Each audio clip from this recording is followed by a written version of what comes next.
LSU for 2 years, really, and the past year and a half has been selling this class on, hey, we're going to change the offense. Insminger last year, we saw certainly at the back end of the year, they were putting up bigger numbers. And now into this year, completely changed, right? They're running a dynamic offense. They're leading the nation in all these statistical categories. Everybody's talking about them.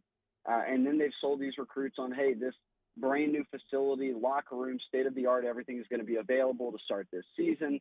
And it was. So for these recruits that I've caught up with, and I know the ones that have talked with the staff have said, look, I hear all these different pitches all offseason from these schools, and y'all's pitch was, hey, we're going to have a brand new offense. You know, the defense is what you've always known what the defense was, special teams, but we're changing things on offense now. We've got this new facilities as well, and they've come through for it. I think that's why right now we're seeing all of their current commitments, so 22 or 3 guys for this current class, are solid, are like, look, I'm not looking around.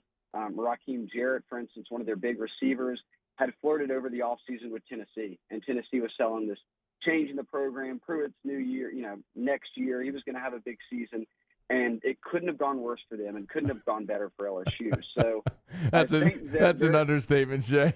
Yeah, Man. so they're sitting here selling, Matt, these 2 big concepts, especially to these receivers and offensive players, and they've delivered on them both. And I can't remember, I mean, you said it on your show before, but from an administration with Woodward here, down to the coaching staff, Orgeron commented on Monday about it took him 2 years to put all the coaches he wanted really together, and now he feels good about it, and we can see the results. I mean, fans are excited again, and I'll add, and this is something that I didn't know from watching it from the press box, but all the recruits are watching it at home. They're watching the ABC broadcast version, and Kirk Herbstreit of LSU put him on payroll. He sat there for 4 hours and just talked about why, I'm paraphrasing, but why would any recruit not want to go to LSU? This is the LSU we've all been waiting to see. They've always had the talent. Now they're actually putting them in position to succeed.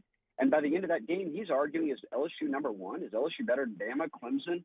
I didn't realize that out of that win, that sort of national exposure would come, let alone Burrow, a Heisman, front runner, his name being thrown around in mock drafts. It's wild what 14 days can change for the perception of a program. And Orgeron and them had sold this, so they had gotten a lot of guys behind it. But to deliver on it's a completely different thing.